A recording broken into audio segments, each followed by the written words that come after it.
अगर आप भी चेन्नई और गुजरात के बीच अंतिम गेंद तक चला आईपीएल 2024 का 7वां मैच आपको पसंद आया तो वीडियो को लाइक जरूर कीजिएगा। दोस्तों, आईपीएल 2024 के 7वें और सबसे रोमांचक मुकाबले में एक दूसरे के आमने सामने थी। आईपीएल इतिहास की दो सबसे दिग्गज टीमें चेन्नई के एमए चिदंबरम स्टेडियम में चेन्नई सुपर किंग के सामने चुनौती लेकर खड़ी थी। गुजरात टाइटंस की टीम ऋतुराज गायकवाड़ के साथ शुभमन गिल के लिए यह खुद कौशल को साबित करने की अग्नि परीक्षा थी। और फिर अंतिम गेंद तक चले इस रोमांचक मुकाबले में कुछ ऐसा हो गया कि करोड़ों क्रिकेट प्रेमियों की दिलों की धड़कनें तक कई गुना बढ़ गई थी, जिसमें यह कह पाना नामुमकिन था कि कौन सी टीम बाजी मारने वाली है। सबसे पहले इस रोमांचक मुकाबले में टॉस के बॉस बने गुजरात के नए नवेले कप्तान शुभमन गिल और उन्होंने पहले मेजबान टीम चेन्नई को बल्लेबाजी करने का न्योता दिया। चेन्नई की तरफ से रनों की ताबड़तोड़ बरसात करने के इरादे से ऋतुराज गायकवाड़ के साथ रचिन रविंद्र की तूफानी जोड़ी मैदान में उतरी थी। इन दोनों खिलाड़ियों के कंधों पर अपनी टीम को धाकर शुरुआत दिलाने की अहम जिम्मेदारी थी और आते ही उन्होंने इसका नजारा भी दिखाना शुरू कर दिया। दूसरे ओवर में उमेश यादव को आड़े हाथों लेते हुए रचिन रविंद्र ने पहले एक तूफानी छक्का तो फिर अगली ही गेंद पर चौका लगाकर अपने तेवर गुजरात को दिखा दिए थे।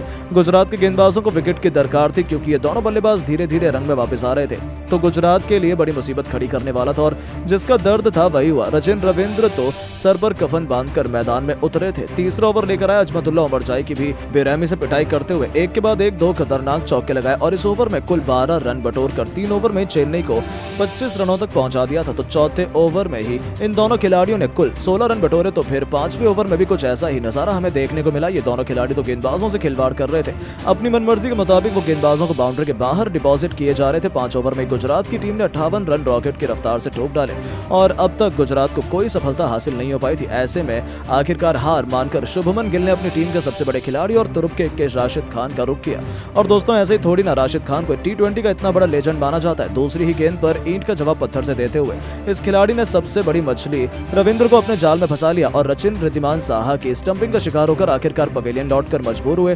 लेकिन जाने से पहले उन्होंने 6 चौके और 3 छक्कों की बदौलत केवल 20 गेंद पर 46 बहुमूल्य रन ठोके थे। उनके आउट होने के बाद अब मैदान में मोर्चा संभालने आए थे अजिंक्य रहाणे। 6 ओवर के पावर प्ले में चेन्नई 69 रन 1 विकेट के नुकसान पर बना पाई। रहाणे ने ऋतुराज का बखूबी साथ निभाना चाहा, लेकिन ये खिलाड़ी भी ज्यादा कुछ योगदान नहीं दे पाया। 12 गेंद पर 12 रन बनाकर उन्हें साई किशोर ने पवेलियन का रास्ता दिखाया। उनके आउट होने के बाद मैदान में गर्दा उड़ाने के लिए शिवम दुबे दूसरी तरफ से शिवम दुबे ने आते ही एक के बाद एक 2 तूफानी छक्के चढ़कर अपना खाता खोला। दोनों ने मिलकर 11 ओवर में चेन्नई को 100 रनों के पार पहुंचा दिया था। चेन्नई की पारी तूफानी रफ्तार से आगे बढ़ रही थी। ऋतुराज अपने अर्धशतक के बेहद करीब थे, तभी गेंदबाजी करने आए स्पेशर जॉनसन ने ऋतुराज का शिकार किया। आउट होने से पहले चेन्नई के कप्तान ऋतुराज 5 चौके और 1 छक्के की बदौलत 36 गेंद पर 46 रन बना पाए। 127 रनों के स्कोर पर चेन्नई ने अपने 3 बल्लेबाज गंवा दिए। उनके आउट होने के बाद मैदान पर शिवम दुबे का साथ निभाने डेरिल मिचेल आए।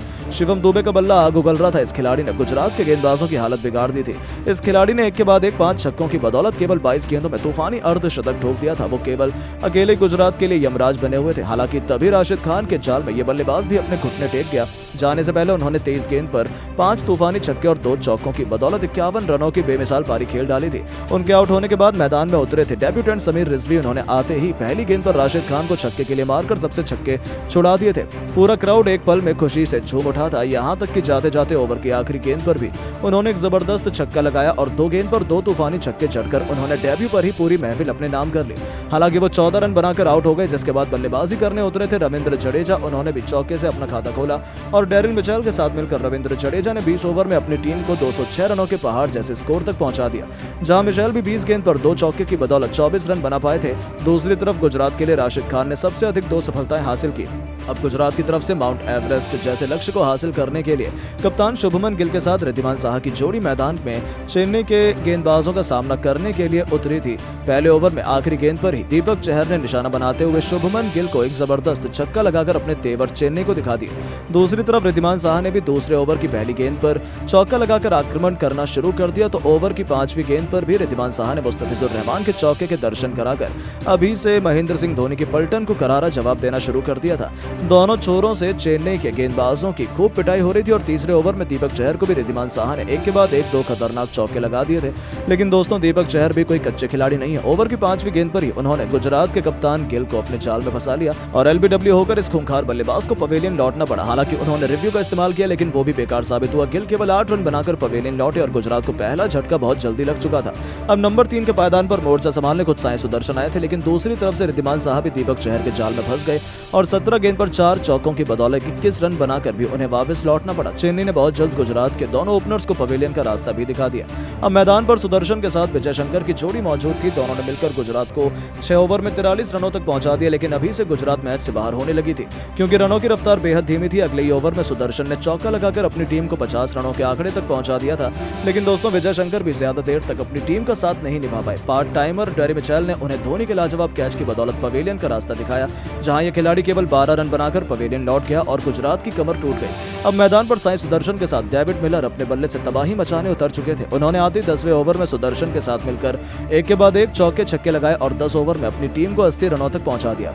मैच अभी भी चेन्नई की झोली में था, क्योंकि गुजरात को जीत के लिए 60 गेंद पर 127 रन बनाने थे, जो नामुमकिन माना जा रहा था। और दोस्तों ऐसा ही हमें अंत में देखने को मिला। गुजरात के बल्लेबाजों ने भरपूर कोशिश की, लेकिन अंत में चेन्नई के शेरों ने गुजरात को पीटकर अपने घर में लगातार दूसरी जीत अपने नाम की और एक बार फिर से छठी आईपीएल ट्रॉफी की तरफ कदम बढ़ा दिया।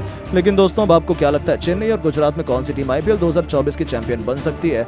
अपनी राय नीचे कमेंट बॉक्स में जरूर दें और ऐसी शानदार खबरों के लिए चैनल को सब्सक्राइब जरूर करें। धन्यवाद।